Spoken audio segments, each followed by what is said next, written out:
अस्सलामुअलैकुम and welcome class. मैं हूं आपका टीचर सैयद बख्त। हम पढ़ने जा रहे हैं फर्स्ट ईयर मैथमेटिक्स की एक्सरसाइज 2.1 की क्लास नंबर 9, जिसमें हम करेंगे क्वेश्चन नंबर 10।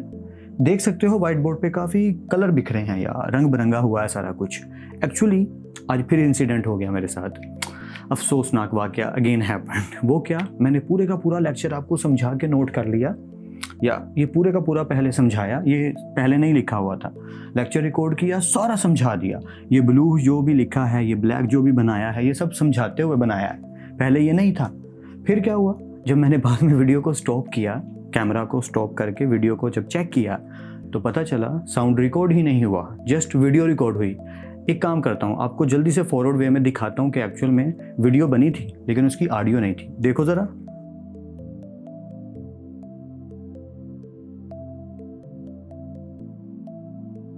सो देखा गाइज, हादसा पेश आ गया यार, but it's not a big deal. दोबारा से रिकॉर्ड कर लेते हैं, हमारा क्या जाता है यार, टैलेंट है, नॉलेज है, फिर आ जाएगा। कौन सा कहीं कुछ भागा जा रहा है। तो जल्दी से डिस्कस करते हैं क्वेश्चन नंबर 10 को।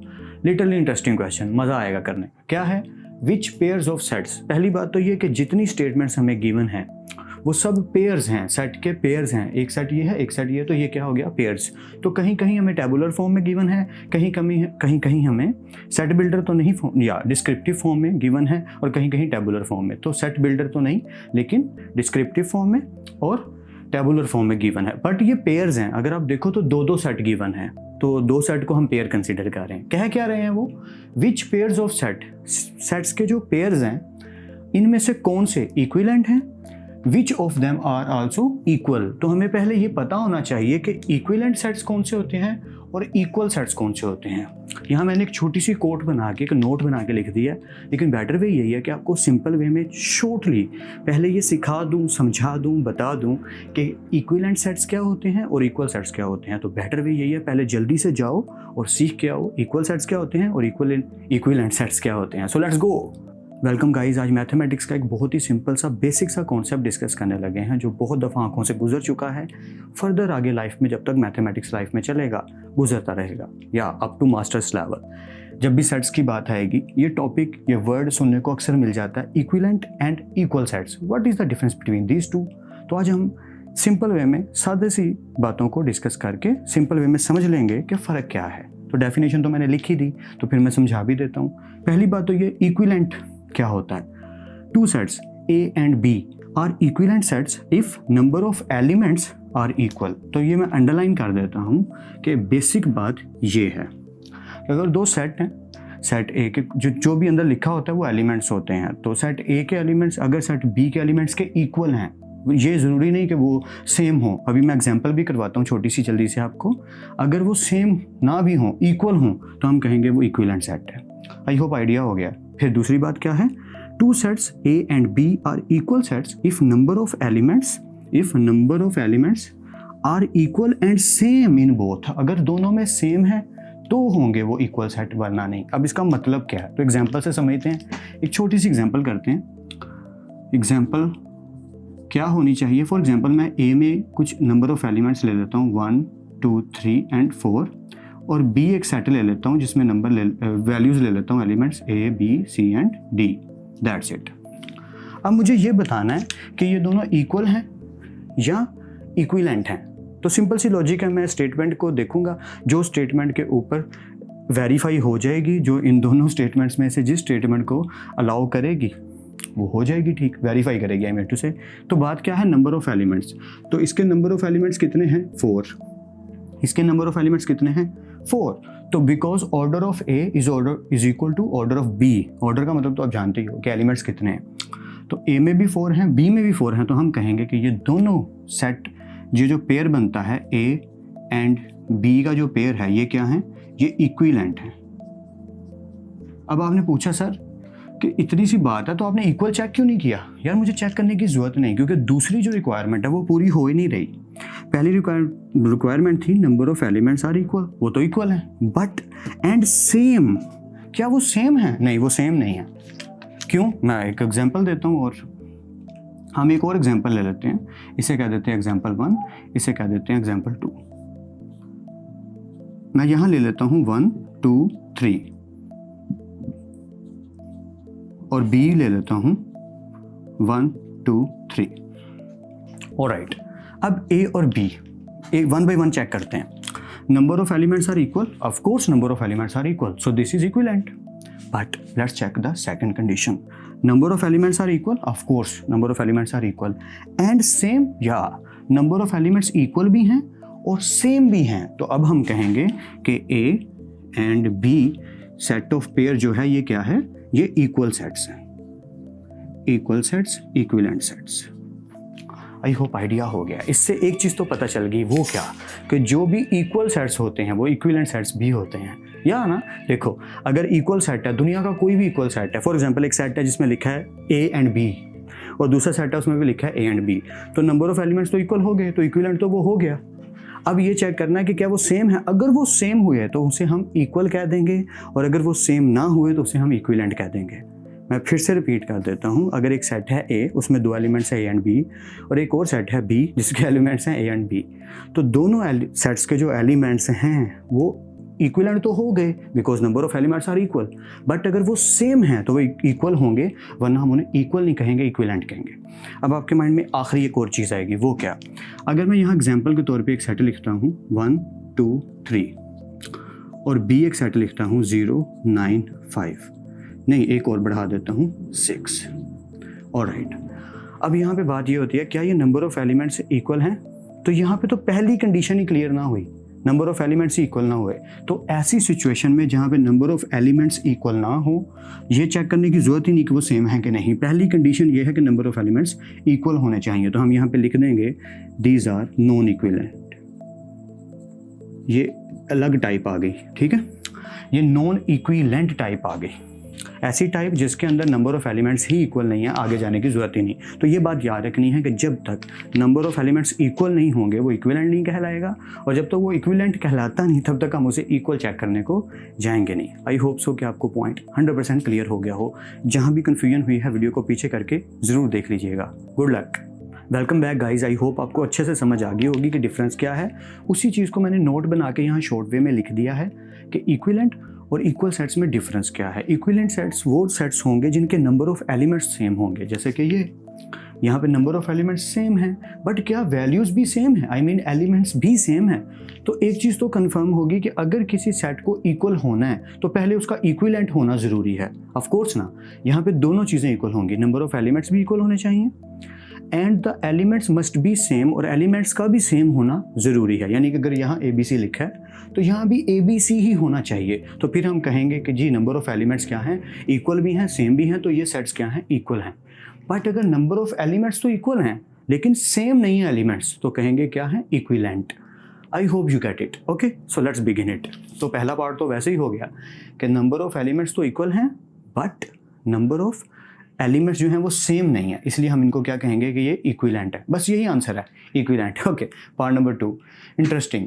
The set of first 10 whole numbers. ये कोमा से जो पहले वाला सेट है ये पहला सेट, और कोमा के जो बाद वाली कंडीशन है वो सेकंड सेट. तो कोमा के बाद वाली ये कंडीशन है. मैं फिर से रिपीट कर देता हूँ. यहाँ से लेके यहाँ तक हमें दो सेट्स दिए गए हैं. कोमा के लेफ्ट साइड पे एक सेट ये है, कोमा के राइट साइड पे एक सेट ये है. सो इसे हम सेट्स का क्या कहेंगे, पेयर्स, या pairs of set. Okay, first 10 whole numbers. तो पहले 10 होल नंबर्स क्या होते हैं, होल नंबर 0 से स्टार्ट होता है. That's why 0 1 2 3 4 up to 9.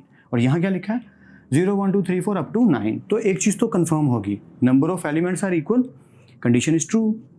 Number of elements are same, या condition is also true. So हम कह सकते हैं कि ये जो पेयर है ये क्या है, इक्वल सेट्स हैं. आई होप समझ आ गई है. फिर से रिपीट कर देता हूँ. Set of first 10 whole numbers. First 10 whole numbers क्या होंगे, 0 से लेकर अपवर्ड. पहले 10 होल नंबर्स 0 से 9 तक, और अगला सेट उसने दिया 0 से 9 तक. तो ये नंबर ऑफ एलिमेंट्स भी सेम है, और जो वैल्यूज़ हैं नंबर ऑफ एलिमेंट्स जो हैं वो भी सेम है, और अंदर के जो एलिमेंट्स हैं वो भी सेम है. मैं क्या सेम बोली जा रहा हूँ, बस इतनी बात है कि नंबर ऑफ एलिमेंट्स भी सेम है और एलिमेंट्स भी सेम है. तो ये क्या हो गया, इक्वल. आई होप सो समझ आ गई हो. या next set of angles of the quadrilateral ABCD. एक ABCD हमारे पास क्वाड्रिलेटरल है. क्वाड्रिलेटरल का पता ना, जिसकी चार साइड्स होती हैं, 4 एंगल्स होते हैं. या तो उसके जो सेट ऑफ एंगल्स हैं वो सेट ऑफ साइड्स के इक्वल हैं. बात ठीक से समझो. देखो क्या लिखा है, set of angles of the quadrilateral ABCD, एक ABCD नाम की एक क्वाड्रिलेटरल है जिसके जो एंगल्स हैं, तो मैंने खुद से नाम दे दिया अल्फा, बीटा, गैमा, थीटा, खुद से नाम दे दिया, आप अपनी मर्जी के दे देना। और दूसरा सेट क्या है, set of sides of the same quadrilateral, और इसी क्वाड्रिलेटरल की साइड्स हैं ABCD। ये मैंने दोनों सेट बना के लिख दिए कि कॉमा से पहला जो सेट है वो ये है, लेट किया खुद से, ठीक है। कॉमा के बाद का जो सेट है वो ये है। तो यहाँ पे ये बताना है कि क्या number of sides number of angles के इक्वल हैं, ऑफ कोर्स इक्वल हैं, या पहली स्टेटमेंट तो ट्रू ही, एलिमेंट्स तो इक्वल है ना, जितनी हमारी एंगल्स हैं उतनी ही हमारी साइड्स हैं। बट क्या वो वैल्यूज सेम है, मतलब जो A कंटेन कर रहा है वही अल्फा कंटेन कर रहा है, जो बीटा कंटेन कर रहा है वही B कंटेन कर रहा है? No, not at all. या तो हम ये कहेंगे कि पहली कंडीशन क्योंकि ट्रू है, so this pair of set is equivalent, but we can't be able to say it's equal.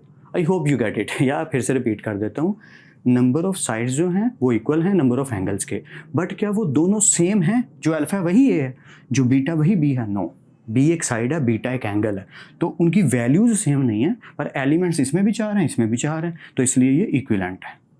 I hope समझ आ गई हो। पार्ट नंबर 4 इंटरेस्टिंग अगेन, क्योंकि ये बहुत दफ़ा पढ़ा हुआ है, यही वाली बात दोबारा आने लगी है। Set of sides of a hexagon, hexagon chemistry में ज़्यादातर इसकी शक्ल सूरत देखने को मिलती है कि जिसकी माशाल्लाह से 6 साइड्स होती हैं। देखो ABCDEF, तो हमने 6 साइड्स वाली एक हेक्सागोन ड्रॉ की, उसकी नंबर ऑफ साइड्स का नाम रख दिया ABCDEF जो उसने दिया हुआ है, और set of angles of the same hexagon, उसके 6 ही एंगल्स हैं, उनके नाम रखने की ज़रूरत मैंने इसलिए महसूस नहीं की कि ज़रूरत नहीं है, बस हमें तो ये बताना इक्विलेंट है कि इक्वल है, तो बता देते हैं। फिर वही बात या कि नंबर ऑफ एलिमेंट्स साइड के 6 हैं, नंबर ऑफ एंगल्स के एलिमेंट्स 6 हैं, तो एलिमेंट्स तो इक्वल हो गए दोनों साइड्स के, देखो ना, साइड्स भी 6 हैं, एंगल्स भी 6 हैं, तो ये इक्वलेंट तो हो गया।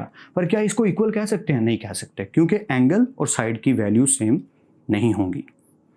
आई होप आपको समझ आ रही है। या लेट्स कंटिन्यू। मज़ेदार 1, ये थोड़ा इंटरेस्टिंग है इसलिए इसको मज़ेदार कहता है, ठीक से सुनना है। ओके, लिखा क्या है 1 2 3 4 एंड गोज ऑन, तो ये तो पता चल गया नेचुरल नंबर का सेट, ठीक। Next 2 4 6 8 and goes on. अब हमने क्या देखा, ज़रा ठीक से देखो कि ये 1 2 3 4 गोज ऑन पता नहीं कितना है, इनको इसको इनफाइनाइट कहेंगे, ये भी पता नहीं कितना है, इसको भी इनफाइनाइट कहेंगे। तो जब दोनों सेट इनफाइनाइट हों तो वो भैया इक्विलेंट तो हो गए, क्योंकि नंबर ऑफ एलिमेंट्स दोनों के इनफाइनाइट हैं, तो दोनों को हम किस में कंसिडर करेंगे? इक्विलेंट में। पर क्या दोनों के एलिमेंट्स सेम हैं? अब देखो, एलिमेंट्स इक्वल तो हैं, इक्विलेंट तो हैं, क्यों? क्योंकि ये भी इनफाइनाइट है, ये भी इनफाइनाइट है, पर क्या यही वैल्यूज इधर हैं? नो, ये वैल्यूज और हैं, ये इवन नंबर का सेट है, ये नेचुरल नंबर का सेट है, इसमें 1 3 5 7 आएगा, इसमें नहीं आएगा। तो क्योंकि वैल्यूज सेम नहीं हैं इसलिए हम इसको इक्विलेंट कहेंगे। आई होप क्लियर है कि वो भी इनफाइनाइट है, ये भी इनफाइनाइट है, that's why they are equivalent, but they are not equal because the values are not same in both. Okay, interesting again 1 2 3 4 up to goes on, we don't know कहाँ तक जा रहा है, 1 1/2 1/3 1/4 एंड गोज ऑन। तो फिर वही बात आ गई, इनफाइनाइट इनफाइनाइट, दोनों सेट्स इनफाइनाइट हैं लेकिन दोनों की वैल्यूज सेम नहीं है, इसलिए कहेंगे इक्विलेंट। यार ये बड़ा मज़े का है, बहुत ही मज़े का है, ठीक से सुनना। दिखा क्या, देखो ज़रा 5 10 15 20 and goes on up to 5 times 5, या यही लिखा है। यहाँ क्या लिखा है 5 10 15 20 एंड गोज ऑन। अब यहाँ पे एक इंटरेस्टिंग पॉइंट आता है, ये पहले नहीं लिखा हुआ था तो समझाने में बड़ा मज़ा आया था, अब तो लिखा हुआ है, आप समझ गए होंगे कि यहाँ पे जो सेट है चाहे वो कहीं भी जा रहा है उसका एंड है, this is finite set and this is infinite set. तो यहाँ पे number of elements he equal नहीं हो रहे। जब तक नंबर ऑफ एलिमेंट्स इक्वल नहीं होते हम ये चेक ही नहीं कर सकते वो सेम है कि नहीं। बात को ठीक से समझो, वो सेम तो तब चेक होंगे ना जब वो इक्वल आएंगे। पहली बात ही क्लियर नहीं हुई कि नंबर ऑफ एलिमेंट्स इक्वल ही नहीं आ रहे, क्यों? Because this set is finite and this set is infinite. और जब कोई दो सेट्स फाइनाइट और इनफाइनाइट हों तो वो इक्विलेंट ही नहीं हो सकते। इक्वल होना तो दूर की बात को समझ रहे हो ना, कि इक्वल तो वो तब होंगे जब पहली कंडीशन है इक्विलेंट और दूसरी कंडीशन है कि सेम है वैल्यूज़। तो जब पहली कंडीशन ही ट्रू नहीं हुई तो ना तो ये इक्विलेंट हुआ ना ही ये इक्वल हुआ, तो इसके लिए हम लिखेंगे non equivalent. I hope so कि आपको अच्छे से समझ आ गई हो कि इक्वल और इक्विलेंट में फ़र्क क्या है, और ये सारे के सारे पार्ट जो हमने आंसर्स लिखे ये भी अच्छे से आपको आई होप सो कि समझ आ गए हो। प्रैक्टिस ज़्यादा से ज़्यादा कीजिएगा। आई नो इनकी प्रैक्टिस की ज़रूरत नहीं पड़ती, पढ़ते ही आ जाते हैं, बट वही वाली बात जो मैं हमेशा करता हूँ, प्रैक्टिस जो कर लेता है उसके लिए बेटर हो जाता है कि एक ही ये जो क्वेश्चंस हैं अगर आप इसको 2 दफ़ा 3 दफ़ा कर लोगे, ज़्यादा से ज़्यादा 30 मिनट्स लगेंगे, इससे ज़्यादा नहीं लगेंगे, 30 मिनट से ज़्यादा नहीं लगेंगे अगर आप एक दफ़ा करने के बाद 2-3 दफ़ा इसको कर लेते हो। बेनिफिट ये होगा, फ़ायदा बहुत बड़ा है कि 100% कॉन्फिडेंस आ जाएगा, पता है कौन सा इक्विवेलेंट है, कौन सा इक्वल है और कौन सा नॉन इक्विवेलेंट है, ये आपको परफेक्टली पता होगा। मैं एक छोटी सी लॉजिक बता देता हूँ, जब भी ऐसे सेट्स आएँ, क्योंकि एग्ज़ाम में सम टाइम ना ज़रूरी नहीं बुक से क्वेश्चन आए, या सम टाइम बना बनाया क्वेश्चन बाहर से आ जाता है, लेकिन लॉजिक यही होती है। एक चीज़ याद रखना, अगर 2 सेट्स फाइनाइट हैं तो वो इक्विवेलेंट है, अगर 2 सेट्स इनफाइनाइट है तो वो इक्विवेलेंट है, और अगर दोनों में से एक इनफाइनाइट और एक फाइनाइट है, ना ही वो इक्विवेलेंट है ना ही वो इक्वल है। आई होप समझ गए होगे। और अगर इक्विवेलेंट हैं तो फिर दूसरी चीज़ चेक करनी है कि क्या उन दोनों के करैक्टर जो हैं, उनके जो एलिमेंट्स हैं वो वैल्यूज़ भी सेम है। अगर वैल्यूज़ भी सेम है तो फिर तो भैया वो इक्वल सेट्स हो गए। सो आई होप कि इस क्लास ने आपकी कुछ ना कुछ हेल्प ज़रूर की होगी। आई नो बहुत से स्टूडेंट्स इस तरह की क्लासेस को, इस तरह के क्वेश्चंस को सीरियस नहीं लेते, क्या करना है इसको करके, और एग्जाम में सम टाइम कन्फ्यूजन शुरू हो जाती है कि यार इक्वल है कि इक्विवेलेंट है, क्योंकि इसके सामने तो आंसर्स लिखे हैं, की बुक में तो आंसर्स लिखे हैं, पढ़ते ही कहते हो ये तो मुझे पता है, पर जब ज़ुबानी करना पड़ता है, खुद से करना पड़ता है तो प्रॉब्लम होती है। इसलिए मैं इतनी रामलीला सुना रहा हूँ, रिक्वेस्ट कर रहा हूँ कि प्रैक्टिस कर लीजिएगा, उसमें आप ही का फ़ायदा है। एक टॉपिक पढ़ना ही है, क्यों ना उसको बहुत अच्छे से पढ़ा जाए। सो फिर मिलते हैं नेक्स्ट लेक्चर में, तब तक अपना और अपने घर वालों का ख्याल रखिएगा। खुदा आप सबको बहुत खुश रखिए और बहुत कामयाब करे। खूब मेहनत करते रहिए लेकिन स्मार्ट वर्क के साथ। अल्लाह हाफिज़ क्लास।